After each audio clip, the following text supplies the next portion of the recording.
गुमसुम बहारों में आज कुछ खास था। हवाओं में एक महका सा एहसास था। रातें खोई खोई सी थी, लम्हा मदहोशी का था। हलचल थी हवाओं में, आज जुनून आगोशी का था। कहीं दूर एक मोहल्ले में एक नन्ही सी शहजादी रहती थी। बेफिजूल की बातों पे बस हंसती रहती थी। आसमान में उड़ते परिंदों से वो बातें कर लेती थी। जब जब डांट पड़े बस पढ़ लेती थी। जवानी की दहलीज पर खड़ी होने लगी थी। जिस्म निखरा निखरा था, अब वो बड़ी होने लगी थी। ये समाज है, यहाँ जो भी रहता है वो अपने आसपास के अच्छे बुरे को बहुत जल्द अपना लेता है। अब बच्चे हैं, बहक जाते हैं, पर किस्मत का सिक्का भी कहाँ साथ देता है। बहकने की उम्र थी, खुद को रोकना आसान नहीं होता। मॉडर्न सोचा तो जिस्म भी खुद पे मेहरबान नहीं होता। और बस फरीब शहर में एक अनजाने को गले लगा लिया। देखती थी चारों ओर सबके बॉयफ्रेंड्स हैं, तो बस उसने भी बना लिया। धीरे धीरे बात हुई, थोड़ी बहुत मुलाकात हुई।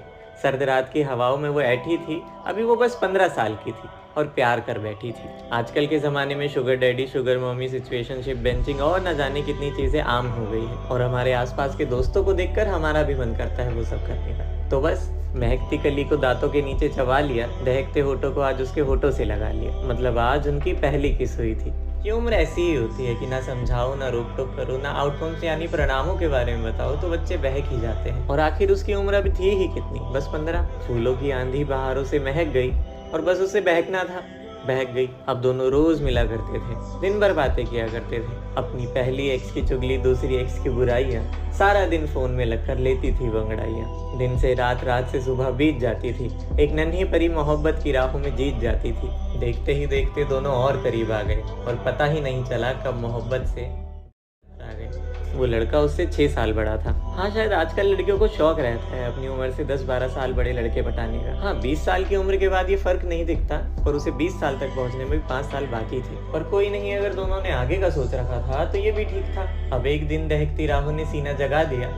दोनों मिले एक पैर और बस गले लगा लिया, महका दिया दूसरे का। सांसों में मोहब्बत खो गई। 1 घंटा वो सब करने के बाद वो भी सो गया, वो भी सो गई। अब क्योंकि घर बड़ा था और रूम पर्सनल था, इसलिए वैसी वाली बातें भी किया करती थी। वैसे भी वो वाली वीडियोस को कॉपी करना एक ट्रेंड बन गया है, तो बस शेयर किया करती थी। और सच बताऊं तो देखने में, सुनने में ये चीज़ें बहुत इंटरेस्टिंग लगती है, लेकिन इन्हें प्रैक्टिकली करना बहुत मुश्किलें पैदा कर सकता है और करता भी है। पर कोई नहीं, आज की जनरेशन में स्पेशली लड़के वो सब देखकर उसे दोहराने की कोशिश करते हैं। सबसे बड़ी बात, ज़्यादा देर तक लगे रहना का सबूत बन गया है। आखिर उसे भी 2 मिनट की मैगी थोड़ी ना बनना था, इज्जत का सवाल था। अब एक रात उस सुनहरे चांद को काले बादलों ने ढका। उस प्यारे से जुगनू का सर किसी पेड़ पे आकर लगा, मानो रोशनी का नामो निशान नहीं था।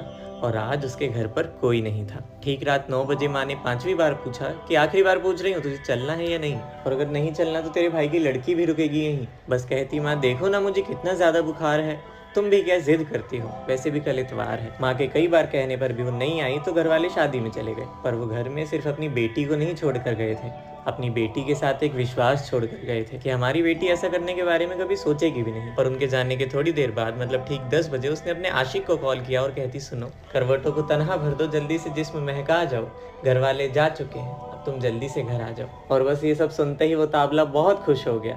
पर जैसे ही जाने के लिए खड़ा हुआ तो न जाने क्यों बेचैन हो गया। ये बेचैनी बड़ी अजीब सी थी, मानो किसी अनहोनी की तरफ इशारा था। आज लग रहा था कि शायद कुछ बहुत बुरा होने जा रहा था। घबराए दिल से जब वो ये सारी बात अपने दोस्त को बताता है तो उसका दोस्त उसे डरपोक कहकर कहता है कि बस इतने में ही डर गया।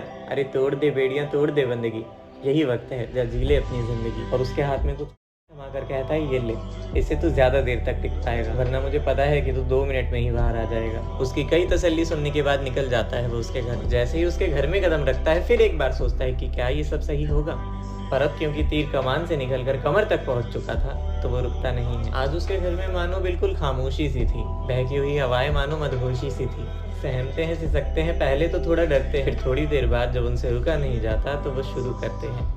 को चूमता हुआ शख्स कहाँ अपने होश में आ पाता है। एक लड़का और एक लड़की जब अकेले होते हैं तो बस जो होना होता है वो हो जाता है। और मोहब्बत का राही रुकता नहीं है, और आज कई देर बाद भी वो झुकता नहीं। हाँ, उसे उस सर कुछ इस तरह चढ़ चुका था कि 3 घंटे हो चुके थे, पर वो आज रुका नहीं। भरी कड़कती ठंड में अचानक वो 2 घंटे बाद उसे रोकने की कोशिश भी करती है, पर की तलब में वो आशिक इतना मदहोश हो जाता है कि उसका ये सब करते हुए मन ही नहीं भरता। 2.5 घंटे बाद रोने लग जाती है, लेकिन अभी भी वो नहीं रुकता।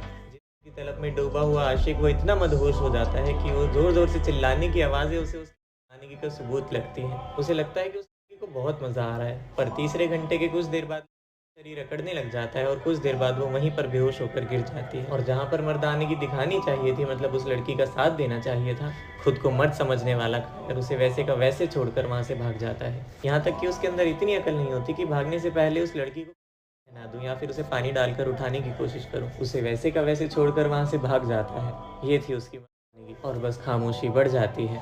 पर अचानक शोर आता है जब उसकी माँ सुबह लौटकर घर आती है। देखते हैं दरवाज़ा पहले से ही खुला हुआ था, मानो आज इस घर में कुछ गलत हुआ था। जब अंदर जाते हैं तो सबकी आंखें फटी होती है जब वो देखते हैं कि उनकी शहजादी ज़मीन पे बिना के गिरी होती है। जाते हैं जगाते हैं, पर लगता है किसी बेजुबान की तरह वो वादा निभा चुकी है। आंसू फलक पर आ जाते हैं जब पता चलता है कि वो इस दुनिया को छोड़कर जा चुकी है।